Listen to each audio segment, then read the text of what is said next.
souhaiter la bienvenue au nom du MPME de Mme Patricia Zumbi, qui adressera une allocution tout à l'heure à la suite de Mme Marina Diboma. Et Mme Fatoumata Koulibaly sera là aussi en tant que directrice locale ToScale. ToScale est âgé, on dira, de presque 11 ans. Nous avons démarré une première phase en 2012 et la deuxième phase est en cours. Elle s'étendra jusqu'en décembre 2024. Et en ce moment, nous sommes aussi à la recherche d'une troisième phase. La présidente du MPME a donné son allocution de bienvenue, Madame Patricia. C'est vraiment un honneur pour le mouvement des petites et moyennes entreprises que je préside de s'associer à ToScale pour cette initiative. Et nous travaillons essentiellement sur 4 axes stratégiques. Donc le premier, c'est vraiment le renforcement de la gouvernance au sein de nos PME. Le deuxième axe, c'est tout ce qui est compétitivité de nos membres et les capacités, les renforcer. Et je pense que ce programme-là rentre en ligne droite de cet axe stratégique-là qui permet à nos membres de renforcer les capacités et d'accroître leur accès au marché. Merci à tous et je vais procéder à l'estrade du panel et inviter les panélistes à me rejoindre. À tout de suite. C'est vraiment une nécessité, sinon de disparaître. Donc c'est soit créer une inclusivité pour une durabilité. Et se mettre ensemble en société coopérative pour pouvoir mieux vendre. Parce qu'aujourd'hui, ce qu'on remarque, les paysans ou les petits exploitants sont seuls. Nous avons une marque dans le manioc qui est Abafé, qui signifie en baoulé manioc doux. Manioc doux qui permet de transformer le manioc en plusieurs produits dérivés. Avec l'installation des nouvelles unités de consommation, on passe maintenant à l'industrie. C'est-à-dire, ils produisent beaucoup, on transforme et puis on peut écouler sur le marché pour la consommation locale. Aujourd'hui, les terres cultivables sont menacées, l'urbanisation sont menacées de conflits. Et ce volet-là, nous sommes en train de travailler dessus presque avec tous les projets pour que l'État puisse prendre en compte ce problème foncier pour permettre aux gens. Et ce problème foncier encore, au niveau de l'Ouest, il faut te dire que souvent les femmes n'ont pas accès à la terre. Mais avec les ONG, nous avons travaillé dessus. On a un cadre d'échange dans la zone où tous les acteurs sociaux sont en partenariat avec même le droit de l'homme pour lutter pour que les femmes puissent avoir accès facilement à la terre pour mener les activités. Parce qu'on s'est dit dans la zone, il y a 40% de femmes qui font l'activité agricole. Comment est-ce qu'on peut arriver à cette vraie inclusion, parce que l'inclusivité sans qu'il y ait d'autonomie financière ne peut pas se faire. Pourquoi les assurances? Parce qu'il faut des assurances agricoles. On n'en parle pas souvent, mais je pense que c'est extrêmement important. L'avenir de ce pays repose sur l'agriculture. Voilà. Ça fait plus de 50 ans, peut-être une centaine d'années qu'on entend en Côte d'Ivoire. Déjà en parlant d'acteurs du secteur agro-industriel, pour définir en tout cas du point de vue banque les acteurs, je les classerai, je dirais, en 3 grands groupes. Premier groupe étant, je dirais, les fournisseurs donc de services. Tout ce qui est fournisseur de machines agricoles, tout ce qui est fournisseur de pesticides, d'engrais, d'intrants, je dirais même, et donc qui servent donc à la production agricole. Alors, quand je suis rentré dans la salle, une des panélistes avant moi parlait de groupement. D'un point de vue bancaire, je pense que c'est la clé. C'est la clé du dispositif, c'est la clé du mécanisme. Donc toutes les banques, au-delà même de Bridge, toutes les banques systématiquement veulent avoir en face d'elles des groupements. Plusieurs. En réalité, pour pouvoir financer, le banquier qui est là, il peut confirmer, il a besoin de garantie, il a besoin de solvabilité. Mais ceux qui peuvent apporter de la solvabilité face à un producteur qui est beaucoup plus faible, ce sont les compagnies d'assurance. Notre structure financière, je la trouve beaucoup trop loin des réalités encore jusque-là, même s'il y a des efforts qui sont faits. Parce qu'on attend que pour qu'une structure soit liée à une structure microfinance ou bien à une banque, on veut avoir un récépissé, on veut avoir un certain nombre de documentation, on veut que tous les membres aient une pièce qui les identifie. Les gens n'ont pas de papier.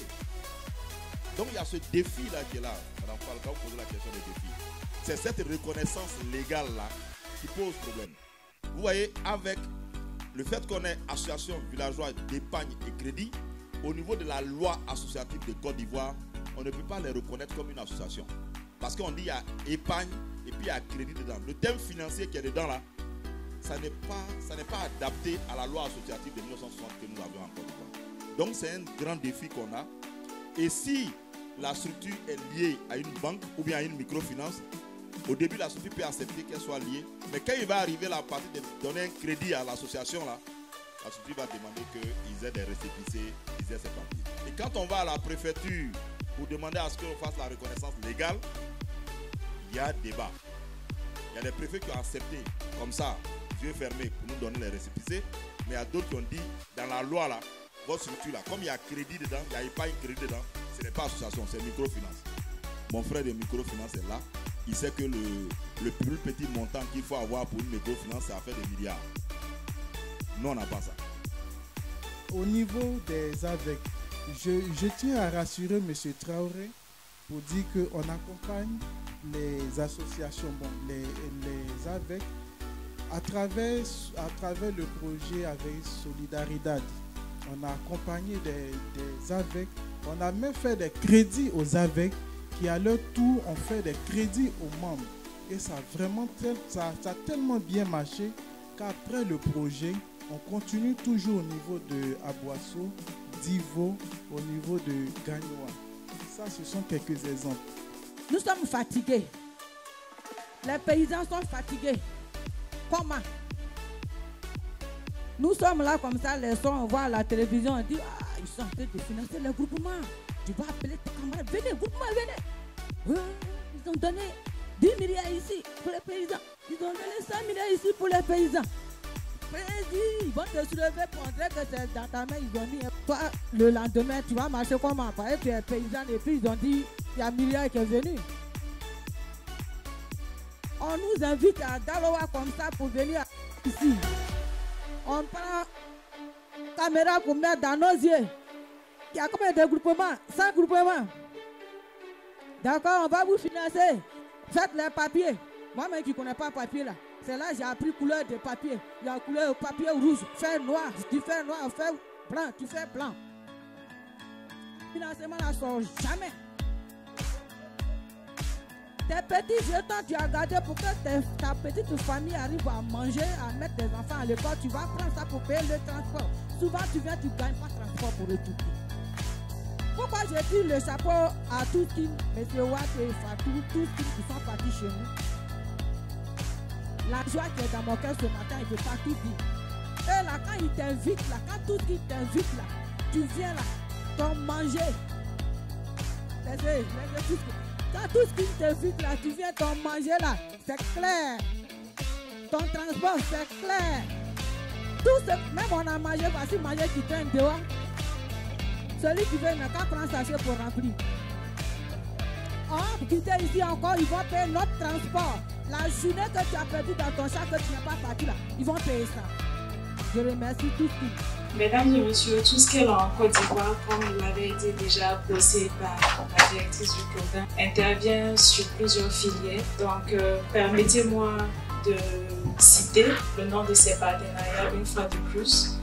Le partenariat syndiquerie avec les usiniers Locagri, IRC, CAPI, Kachuapa, PS3D, le partenariat maraîcher avec Canaland, le partenariat volaille avec Fujis Distribution Society, KDS, enfin le partenariat manioc avec comme les acteurs Miensa Groupe de Tumodi, Yebo Econ et Ecofort d'Alépé. L'ensemble de ces partenariats en fait nous ont permis de construire des dynamiques inclusives dans leurs chaînes de valeur respectives. Il s'avère donc important et juste de consolider ces acquis dans un cadre global assurant une croissance durable et inclusive de l'agro-industrie en Côte d'Ivoire. Je vous invite au pupitre pour...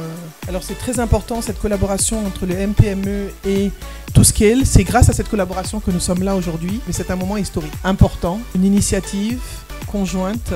J'espère avoir tous vos applaudissements à la fin de cette signature pour ces deux grandes dames.